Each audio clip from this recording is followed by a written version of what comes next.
Before we get started, I do need to give a warning. This is, how do I put this? Someone or, you, tries to, off yourself. So, please don't listen to this if you guys are sensitive to that. So please, because I love you guys so much and I don't want to see you guys sad. Sinjiro laid sprawled on his side on the sun-warmed slats of the igwa. He could still hear his younger son crying in the other room. A muffled, keening wail escapes him. And Senjiro could only guess Senjiro had his face buried in a pillow and was wailing in his own deepened aching sadness. Kojiro is dead. The flame pillar has fallen. The wind chime hanging from the roof's eave dances as a gentle breeze graces it. It does absolutely nothing to calm him. It made him sick, both body and his decaying mind. As a deep breath leaves him in a slow, practice exhale. It was getting harder to breathe calmly as half-lidded golden and red eyes glance longingly at the old vintage photo of a man that looked exactly like Sinjiro and in his prime. Beside him is a beautiful dark-haired, heavenly pregnant woman. However, Sinjiro's gaze slowly lingers on the child next to her, a flamed-haired boy, smiling so happy, so big and the same imitation of his father's. It seems a peg on both anger and regret embroidering through his chest. Regret of the heat from the morning sun. Sinjiro's cold. Fate had once again spat on him. She had once again taunted him and stabbed him in the heart. First, his wife, Ruka, and now his son. Both are dead. Yet, Sinjiro only feels nothing. There's nothing, only bitterness. His aggression only deepens and bleeds into his heart as he crumbles the photo in his hand before tossing it, not caring where it lands as he turned his back to stomach sick and reaches for his jug of alcohol. His only painkiller. Every day, Sinjiro sits on the egwa and drinks. He lies on his futon and drinks. He's uninterested in anything but the warm, familiar burn from the alcohol coursing through his throat and down to his chest. What a fucking waste. It felt endless. For Tanjiro, it felt the earth was crumbling beneath him, and his quivering legs could not bear the crushing weight on his shoulders any longer as his gaze lingered on the white sheet-covered mound that Kojiro's lifeless body. He, Inosuke, and Zenitsu waited patiently as the Katsuki began their task of cleaning the remains of the aftermath. The story that'll go to the public does that the Mugen train had derailed due to a malfunction failure in the wheels. Yet Tanjiro will forever know the truth, as his lips snarled in a frustrated rage, powerless sorrow, and burning numbness. 200 people didn't die. Kojiro did his best to make sure everyone lived. The younger Slayer took a deep breath, finding it so hard to stand in the soul-scattering moment as the ache in his limbs felt like lifting anvils. Is this real? Right now? Did an upper moon demon really show up? Feels like a dream that Tanjiro really wished he could wake up. And yet, it's all real.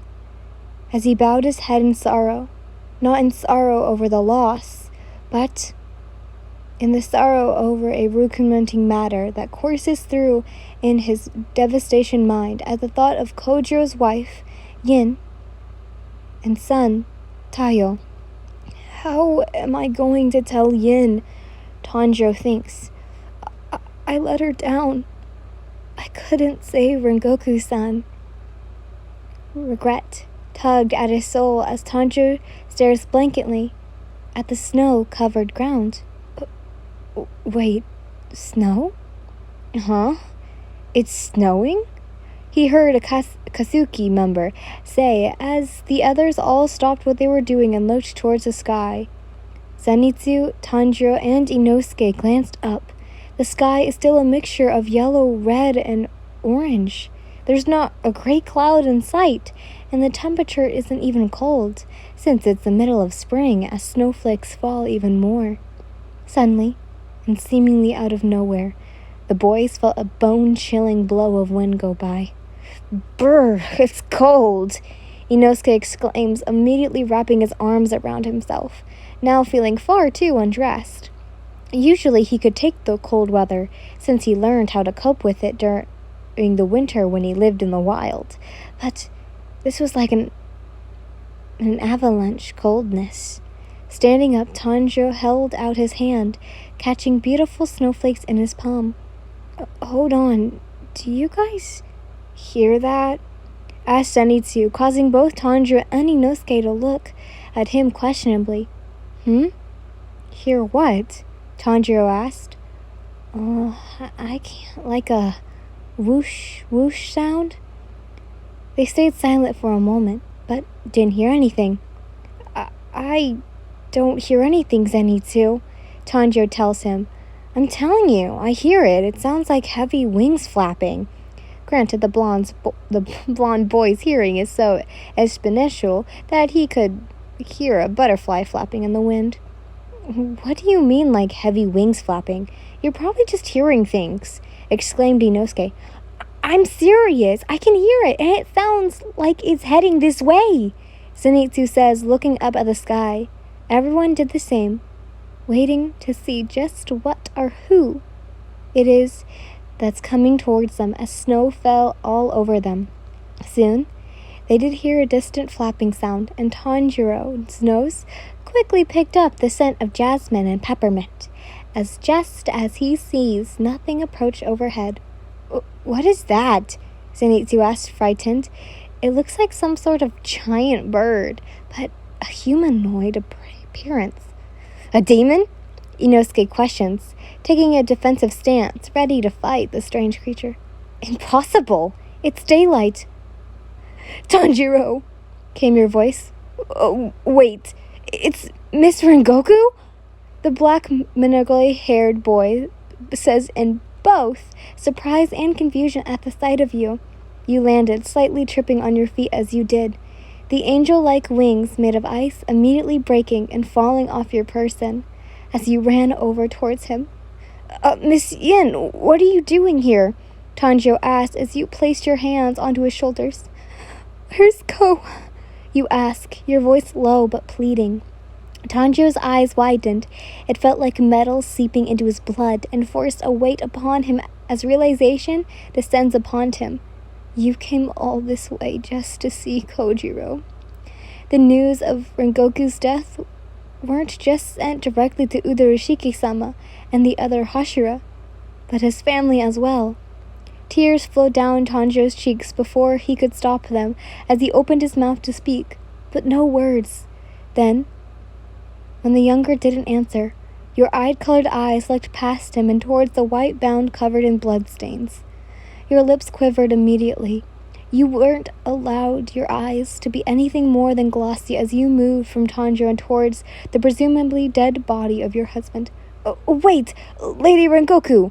exclaimed a Kagushiki member. Despite the alarm of the people around you, you were hurriedly sprinted towards him. "Someone, please grab her!" Another spat in included. "Don't let her see the body!" Snapping out of his gaze, Tanjiro called out to you, "Mr. Rengoku, wait!" However, you ignored all of them. How bad is he?" is all you think, upon kneeling down as you quickly pulled the red-stained sheet off, and life immediately drawn to you. Your eyes welled up at the horrible sight of your lover. Just 2 days ago, he was breathing with life and smiling that lovely, joyous grin, and now your eyes exclaimed him further, seeing a jagged, ugly hole through the center of his torso and his left eye badly damaged.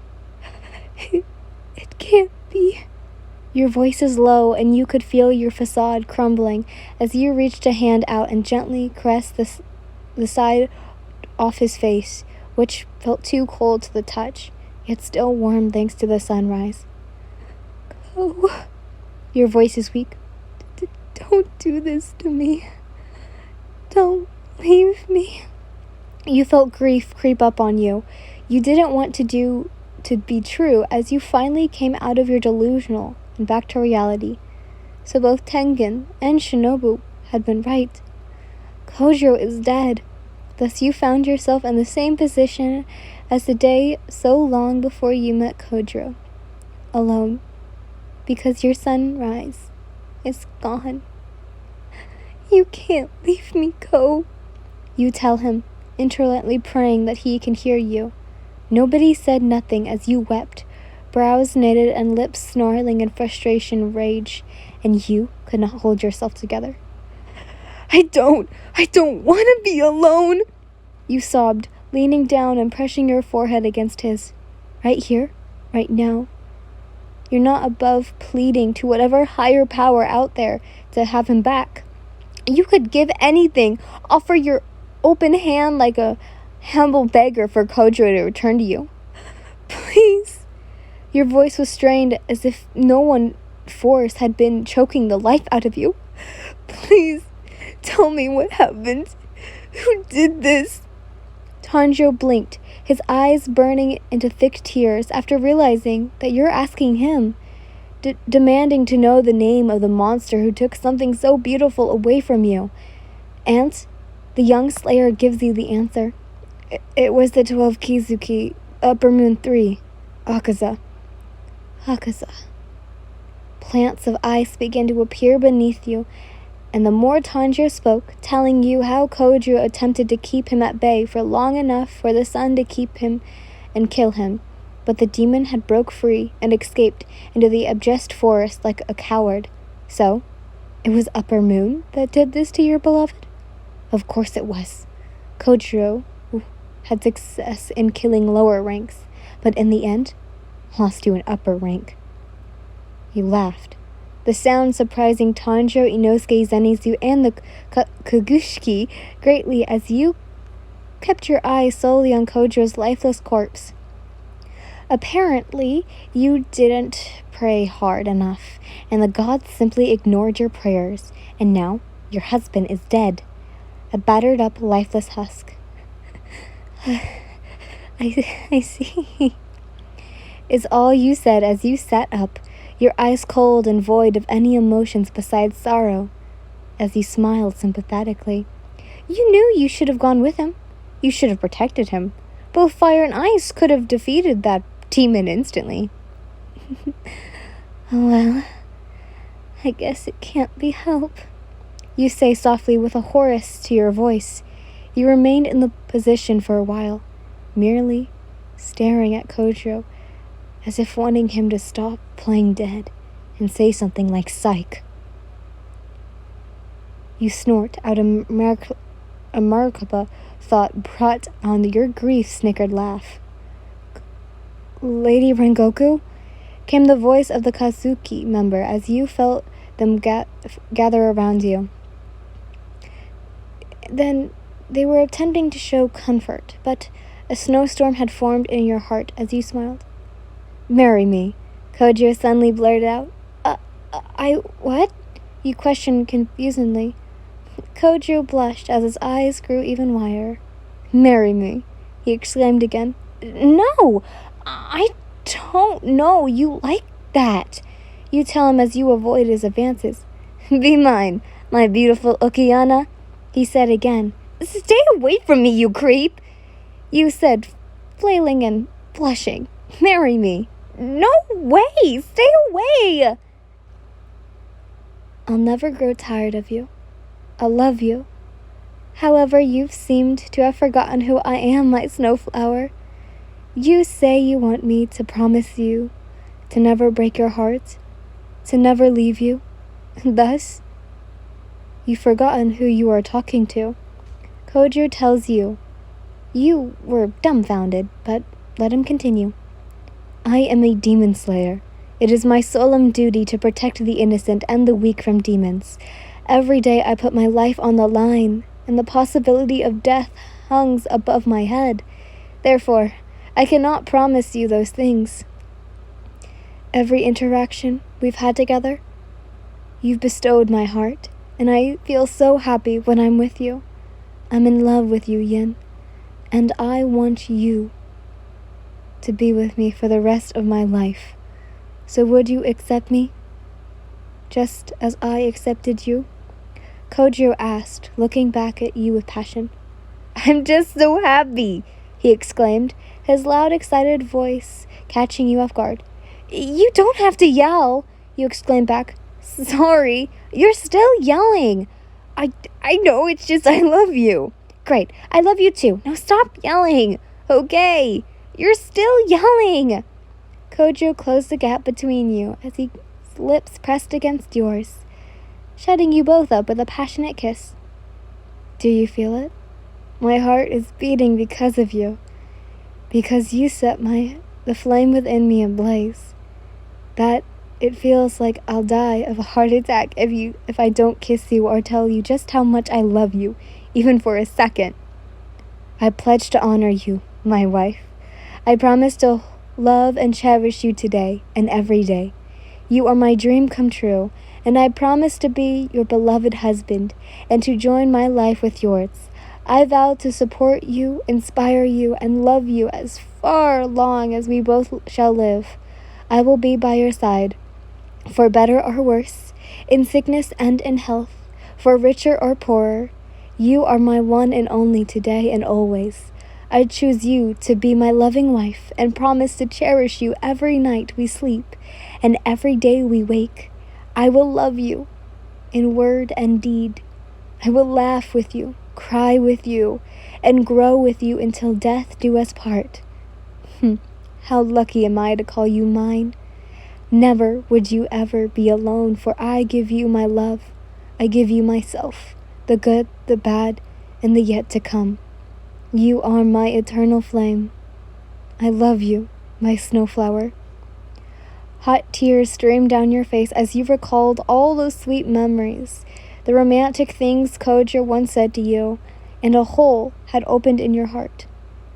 "I can't do this." "Tanjiro?" said young boy, perked at the sound of his name as he stared at your back. Miss Rengoku?" "Tell everyone I'm sorry. Tell Tayo that Mom's awfully sorry. They'd understand." "Miss Rengoku, what are you saying?" Tanjiro asked questioningly, but immediately stopped once his eyes caught sight of the broken red blade of Kojiro's Nichiren sword in your hand. His and everyone's eyes immediately widened in absolute horror as you brought it up to your neck, and dread draws on them. Realizing what you're about to do, they'd understand that you cannot go on, but it'll all be over once you're done choking on your own blood. You'll be with Kojiro and Yuma, to kiss him, to hold him, to smile, and cry tears of joy that finally you could be together as husband and wife. "Yin, don't do it!" But just as you were about to slit your throat, something out a loud screech as you suddenly flew past your vision, snatching the blade out of your hands. Thwack!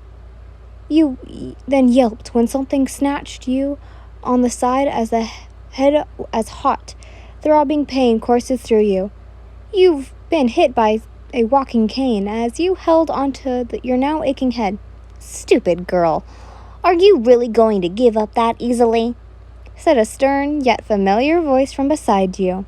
Your eyes widened as you, including Tanjiro, Inosuke, Zenitsu, and the Kakuzuki, all glanced to see an elderly woman with an owl.